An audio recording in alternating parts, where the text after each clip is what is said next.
What's up guys, let's fan a card deck. So here's a quick little demonstration. Alright, and now let's learn it. So to start off, you just need to set up the deck by slightly slanting the cards to the left.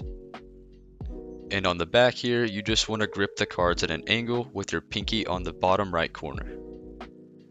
And finally, you're going to put your hand on the top and gently drag across in a curve.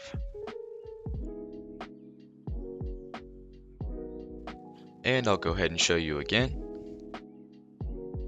And that's really all there is to it. Now this may take some time to get down smoothly, but I promise with some practice you can absolutely do it.